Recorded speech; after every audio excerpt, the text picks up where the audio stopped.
Hello મિત્રો, આજે આપણે 12 વિજ્ઞાન એમાં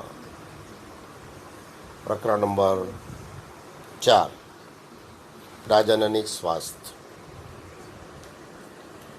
એમાં પ્રાજનનિક સ્વાસ્થ્ય એટલે શું એ વિશે આપણે સમજીશું.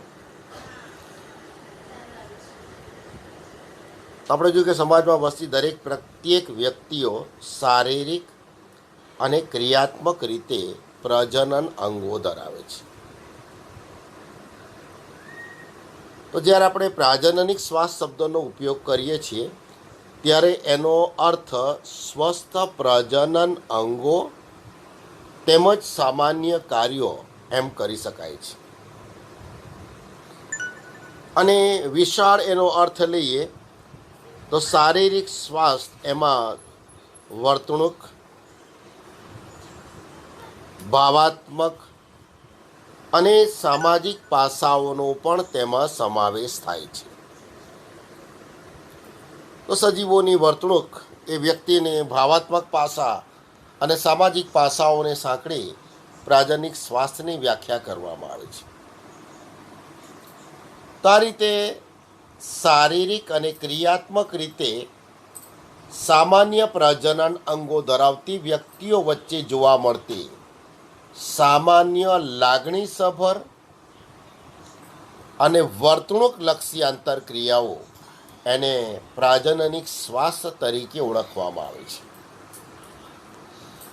અને વિશ્વ સ્વાસ્થ્ય સંઘ, જેને આપણે વર્લ્ડ હેલ્થ ઓર્ગેનાઇઝેશન તરીકે ઓળખીએ છીએ, એના ઉપક્રમે પ્રાજનનિક સ્વાસ્થ્ય એટલે પ્રજનન સંબંધિત શારીરિક, ભાવાત્મક અને વર્તનાત્મક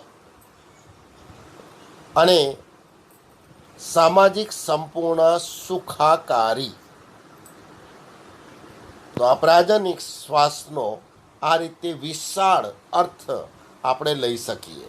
અને એના માટે કાર્યરત સંસ્થા છે WHO, વર્લ્ડ હેલ્થ ઓર્ગેનાઇઝેશન. હવે આપણે જોઈએ કે આ રાષ્ટ્રીય સ્તરે સૌપ્રથમ કયા દેશે પ્રાજનનિક સ્વાસ્થ્ય અંગે આયોજન કર્યું. તેમાં આપણો ભારત દેશ એ દુનિયાનો પ્રથમ દેશ છે કે જેણે રાષ્ટ્રીય સ્તરે પ્રાજનનિક સ્વાસ્થ્યને એક સામાજિક લક્ષ્ય તરીકે પ્રાપ્ત કરવા યોજનાઓ ઘડી અને એના માટેના કાર્યક્રમોની શરૂઆત કરી. સૌપ્રથમ 1951માં સીમિત કુટુંબ રાખવા માટે કુટુંબ નિયોજન, ફેમિલી પ્લાનિંગ એની શરૂઆત થઈ 1951માં. અને આ પ્રોગ્રામ હેઠળ લોકોને નાના કુટુંબ માટે પ્રોત્સાહિત કરવામાં આવે છે. અને તે વખતે આપણે મોટે ભાગે પ્રાથમિક આરોગ્ય કેન્દ્ર પર જઈએ તો આ ફેમિલી પ્લાનિંગ માટેનું જે બોર્ડ જોવા મળે છે એના પર જે સિમ્બોલ છે એ લાલ ટ્રાયેંગલ, લાલ ત્રિકોણનો છે. અને તે વખતે એમાં એક સૂત્ર વપરાતું એક કુટુંબને સીમિત રાખવા માટે કે અમે બે અને અમારા બે, એટલે પતિ પત્ની અને બે સંતાનો. તો કુટુંબને મર્યાદિત રાખવા માટે સૌ પ્રથમ કુટુંબ નિયોજનમાં જે વપરાતું સૂત્ર છે અમે બે ને અમારા બેનું સૂત્ર તે વખતે પ્રચલિત કરાયું હતું. સાથે સાથે વિવિધ પ્રોત્સાહક યોજનાઓ દ્વારા લોકોનો આ દિશામાં હકારાત્મક અભિગમ કેળવવા માટેના પણ પ્રયત્નો ચાલુ કર્યા કે લોકોને મર્યાદિત કુટુંબ એના લાભો વગેરે સમજાવવામાં આવ્યા. તો આ રીતે હાલમાં પ્રજનન અને બાળ સ્વાસ્થ્ય સંભાળ RCH reproduction and child health care આ કાર્યક્રમ વડે પ્રજનન સંબંધિત વિશાળ ક્ષેત્રોને આવરી લેવામાં આવેલા છે અને આ કાર્યક્રમ અંતર્ગત પ્રજનનિક સ્વસ્થ સમાજ તૈયાર કરવા માટે સુવિધાઓ અને પ્રોત્સાહન એ બાબતમાં પૂરું પાડવામાં આવે છે. તો આ રીતે રાષ્ટ્રીય સ્તરે સૌ પ્રથમ 1951ની અંદર એક સીમિત કુટુંબ માટે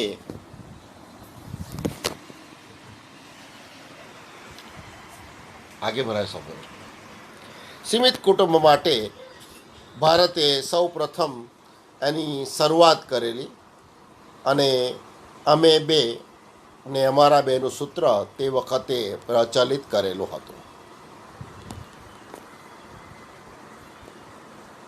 હવે પ્રશ્ન આપણે જોઈએ બીજો કે સરકારી અને અર્ધ સરકારી સંસ્થાઓ દ્વારા કયા કયા આયોજન દ્વારા પ્રજનનકીય સ્વાસ્થ્ય માટે પ્રયાસો થઈ રહ્યા છે.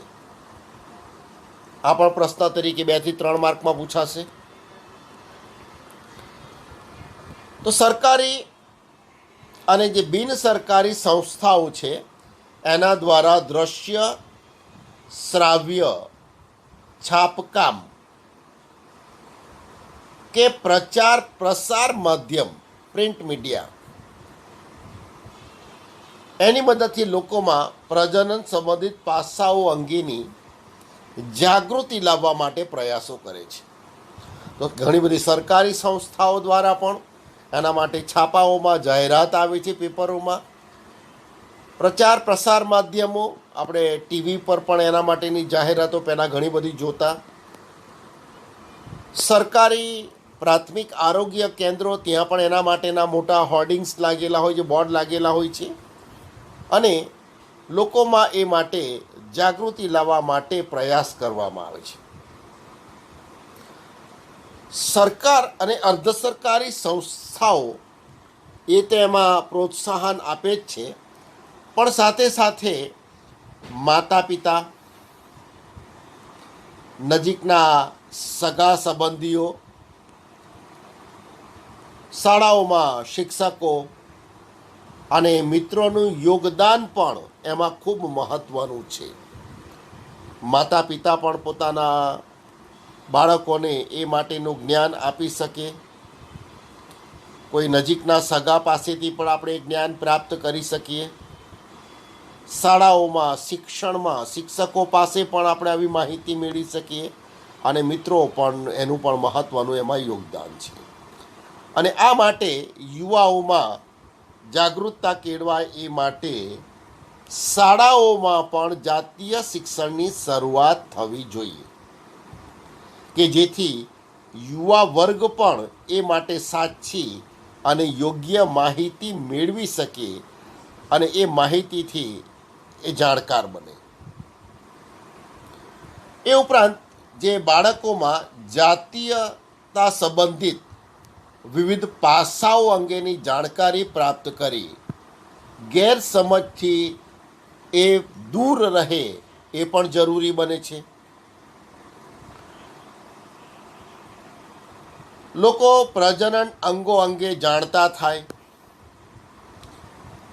એ ઉપરાંત આપણે જોઈએ જ્યારે કિશોરાવસ્થા આવે છે ત્યારે એમાં ઘણા બધા શારીરિક ફેરફારો પણ થાય છે અને આ શારીરિક ફેરફારો વખતે એક કિશોર મૂંઝવણ અનુભવે છે. તેમાં થતા શારીરિક ફેરફારો એનાથી પણ એને માહિતગાર કરવા જોઈએ.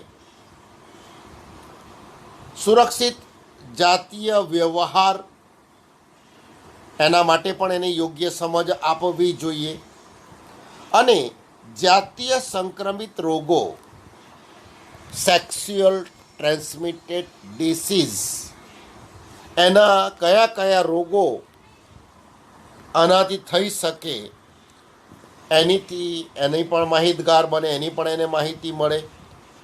આવા એક ખૂબ જ મહત્ત્વનો જાતીય સંક્રમિત જે રોગ છે, જીવલેણ રોગ છે, એઇડ્સ,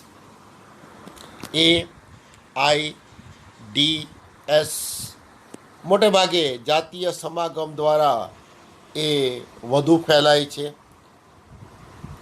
તો આવા રોગો કઈ રીતે ફેલાય છે અને કઈ રીતે અટકાવી શકાય છે, એની પણ યોગ્ય સમજ આ કાર્યક્રમ હેઠળ આપી શકાય છે યા. અને આ બધું ખાસ કરીને કિશોરાવસ્થા વય જૂથની જે વ્યક્તિઓ છે એના માટે ખૂબ જરૂરી છે. અને તેમને ભવિષ્યમાં પ્રજનન સંબંધી સ્વસ્થ જીવન તરફ જો એ માહિતી એની પાસે હશે તો લઈ જશે.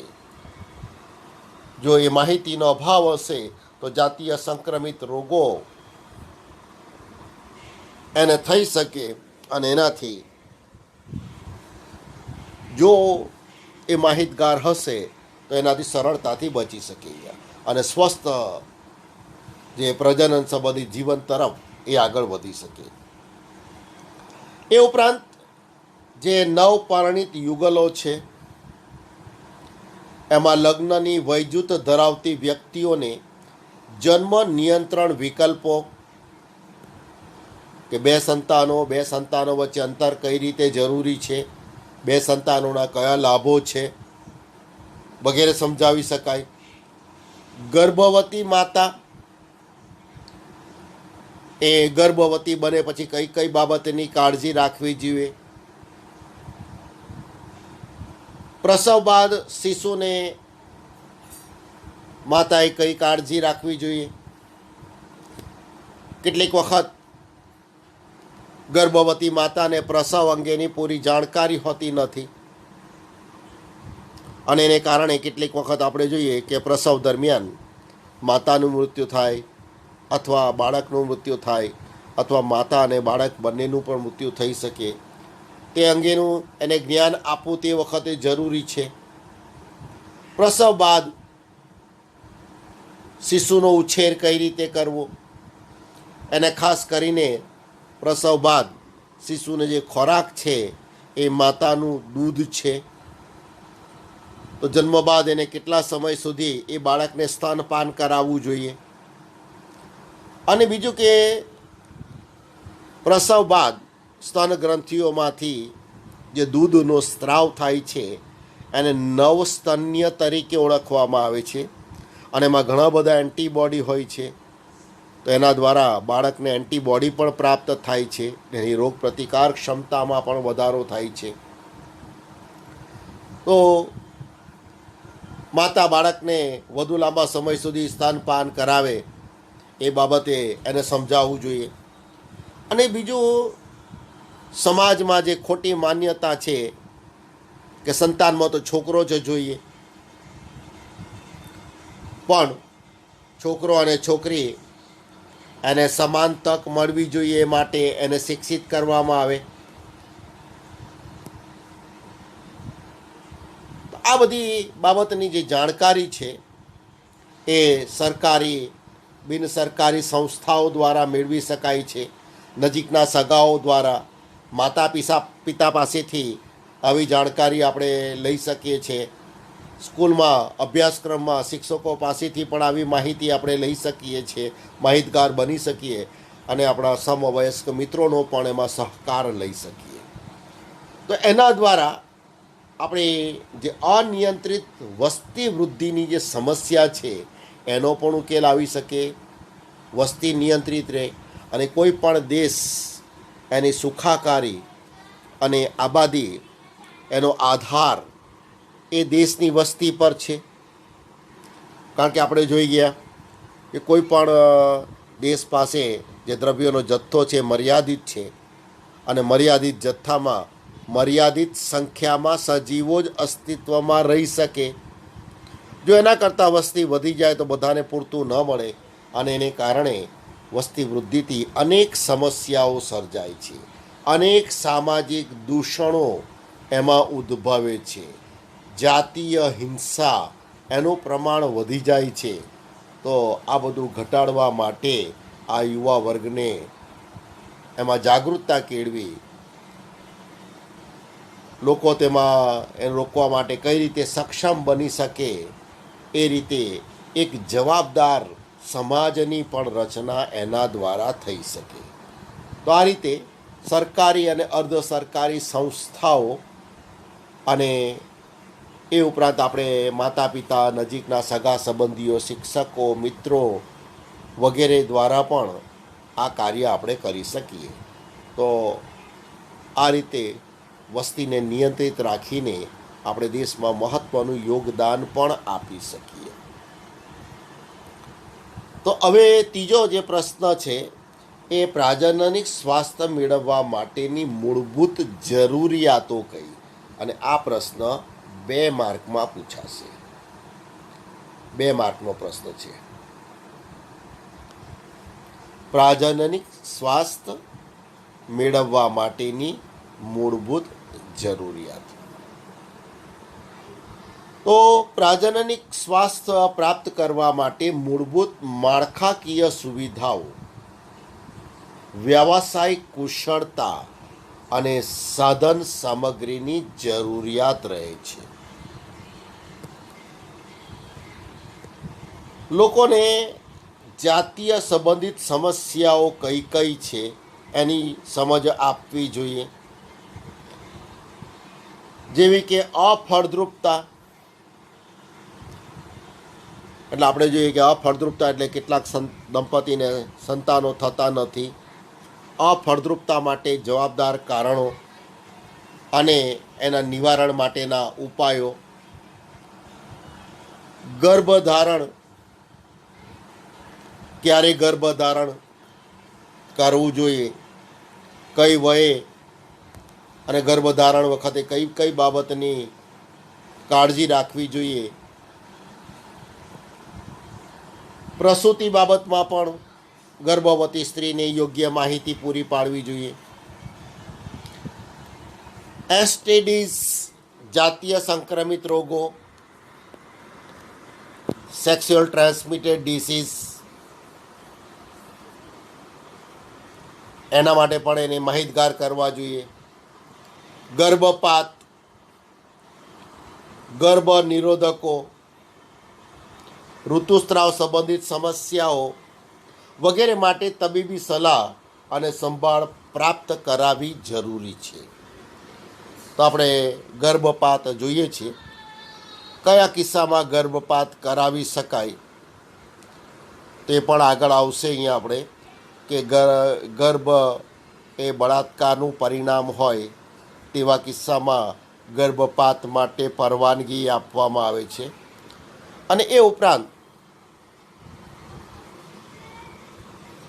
કોઈ સ્ત્રીને વધુ બાળકો હોય અને વધુ બાળકને જન્મ આપતી વખતે કદાચ એ સ્ત્રી એના જીવન સામે કોઈ ભય ઊભો થયો હોય, અથવા ગર્ભમાં રહેલા બાળકમાં કોઈ જનીનિક ખામીને કારણે ખોડખાપણ સર્જાઈ હોય તો ત્યારે ગર્ભપાત કરાવી શકાય. કેટલા સમયના ગર્ભ પછી ગર્ભપાત કરાવી શકાય વગેરેની માહિતીથી મળે અને માહિતગાર કરવા પડે. ગર્ભ નિરોધકો, કે એક સંતાન હોય બીજા સંતાન વચ્ચે અંતર રાખવું હોય તેમાં ગર્ભ નિરોધકોનો ઉપયોગ કરી શકાય. કયા કયા ગર્ભ નિરોધકોનો ઉપયોગ કરી શકાય, કોણ કયા ગર્ભ નિરોધકનો ઉપયોગ કરી શકે, એનાથી પણ એને માહિતગાર કરવા પડે. એ ઉપરાંત સ્ત્રીઓમાં ઋતુસ્રાવ સંબંધિત સમસ્યાઓ, એના માટે પણ એને પૂરતી તબીબી સલાહ અને સંભાળ પ્રાપ્ત કરાવવી જરૂરી છે. એ ઉપરાંત આપણે જોઈએ કે લોકોને સંભાળ અને સહાય પ્રાપ્ત કરાવવા માટે સમયાંતરે સારી તકનીકી અને નવી વ્યૂહરચનાના અમલીકરણની પણ જરૂરિયાત છે. એ ઉપરાંત આપણે જોઈએ સ્ત્રી ભ્રૂણ હત્યા રોકવા માટે કાયદાકીય પ્રતિબંધ, એની પણ જરૂરિયાત છે. કારણ કે સમાજની અંદર પુરુષ પ્રધાન સમાજની અંદર જો બાળક તરીકે છોકરી જન્મે તેને મારી નાખવાની, ગર્ભમાં જ મારી નાખવાની જે પ્રથા છે ભ્રૂણ હત્યા, એ રોકવા માટે કાયદાકીય પ્રતિબંધ.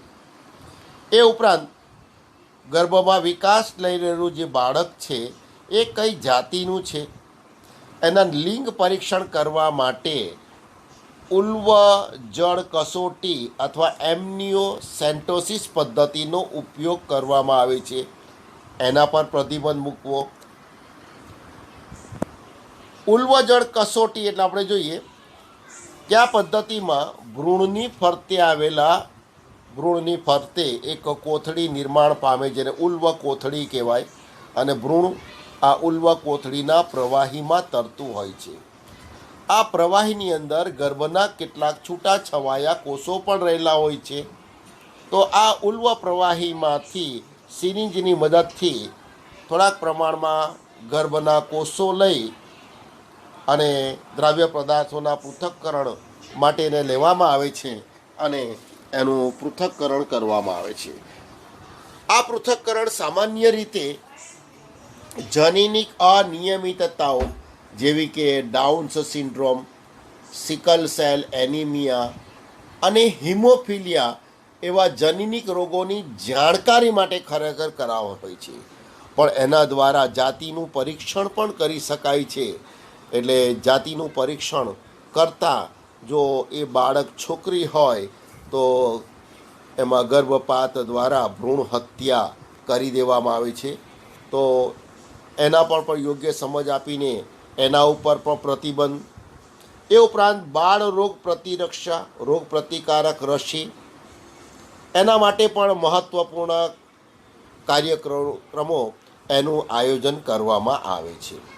તો આ રીતે પ્રાજનનિક સ્વાસ્થ્ય મેળવવા માટે જે મૂળભૂત જરૂરિયાતો છે એ સમાજમાં વ્યક્તિઓને પૂરી પાડવામાં આવે છે અને એમાં કેટલાક દૂષણોને રોકવા માટે કાયદાકીય પ્રતિબંધોનો પણ ઉપયોગ કરવામાં આવે છે. તો આ રીતે અહીંયા એમનિયોસેન્ટોસિસ એક માર્કમાં પૂછાય છે. તો એમનિયોસેન્ટોસિસ એટલે શું? અથવા ઉલ્વ પ્રવાહીમાંથી થોડીક માત્રામાં ગર્ભના કોષો લઈને તેની કસોટી કરવાની પદ્ધતિને કયા નામે ઓળખવામાં આવે છે? તેમાં એમનિયોસેન્ટોસિસ.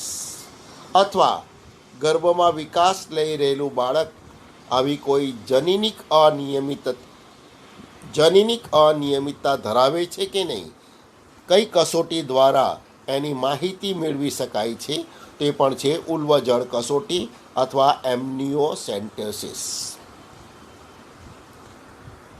હવે આપણે જોઈએ તો આ જે પ્રજનન સંબંધિત જે ક્ષેત્રો છે એમાં કઈ પ્રગતિ થઈ રહી છે, તેમાંથી MCQ પ્રશ્ન આવી શકે છે. તો જેમ જેમ આ પ્રોગ્રામ આગળ વધતો ગયો તેમ તેમ પ્રજનન ક્ષેત્રમાં સંશોધનોને પ્રોત્સાહન આપવામાં આવ્યું છે અને નવી પદ્ધતિ શોધવા માટે અને હાલની પરિસ્થિતિમાં સુધારા માટે સરકારી અને બિનસરકારી સંસ્થાઓ એમાં મદદ કરે છે. તો આ રીતે શરૂઆતમાં જે બાળકો વચ્ચે અંતર રાખવા માટે અથવા ગર્ભાધાનને અટકાવવા માટે ગોળીઓનો ઉપયોગ કરવામાં આવતો, જેને પિલ્સ તરીકે ઓળખવામાં આવે છે. માલા ડી અને માલા એનના નામે બજારમાં મળે છે. શરૂઆતમાં એ જે ગોળી છે એ ઋતુસ્રાવના 5મા દિવસથી મુખવાટે એ સ્ત્રીએ રોજ અને નિયમિત લેવાની હતી. જો આ ગોળીમાં વચ્ચે કંઈક ભૂલ થઈ જાય તો ગર્ભાધાન અંગેની કોઈ ખાતરી એમાં રહેતી નથી. પણ ત્યારબાદ કેન્દ્રીય ઔષધ સંશોધન કેન્દ્ર CDRI એણે સહેલી નામની ઓરલ પિલ્સ વિકસાવાઈ છે, જે મુખ દ્વારા લેવાતી ગર્ભ નિરોધક ગોળી છે. પહેલાં જે ગોળી દરરોજ લેવી પડતી, એના બદલે આ જે ગોળી છે નવા સંશોધન પછી બનાવેલી, એ અઠવાડિયામાં એક જ વખત લેવાની છે. તો આ રીતે પદ્ધતિઓમાં પણ સુધાર થયો. જાતીય સંબંધિત વધુ જાગૃતતા, તબીબી સહાય દ્વારા પ્રસૂતિ અને પ્રસૂતિ પછીની દેખરેખથી માતા અને બાળકના મૃત્યુદરમાં ઘટાડો નોંધાયો છે. તો આ રીતે તબીબી સહાય પણ હવે પૂરતા પ્રમાણમાં મળી રહે છે, જેને કારણે પ્રસૂતિ દરમિયાન જે માતા અને બાળકનું મૃત્યુ થતું એનું પ્રમાણ ઘટાડી શકાયું છે અહીંયા. અને બાળકના મૃત્યુદરમાં એને કારણે ખાસો ઘટાડો નોંધાયો છે. અને આ રીતે નાના કુટુંબની યોગ્ય સમજ યુવાવસ્થાઓમાં આપવાને કારણે, યોગ્ય સાર સંભાળને કારણે અને પૂરતી દેખરેખને કારણે નાનું કુટુંબ ધરાવતા પરિવારોની સંખ્યા ઘણી બધી વધી ગઈ છે. એ ઉપરાંત જાતીય સંક્રમિત રોગો, એનું નિદાન, એની સારવાર અને જાતીય સમસ્યાઓ, એમાં તબીબી સુવિધાઓ પણ હવે વધારે જોવા મળે છે. અને આ બધા જ પાસાઓ સમાજના પ્રજનનિક સ્વાસ્થ્યના સુધારાનું નિર્દેશન કરે છે. તો આ રીતે પ્રજનનિક સ્વાસ્થ્ય ક્ષેત્રોમાં અનેક પ્રગતિ થઈ છે. Thank you all.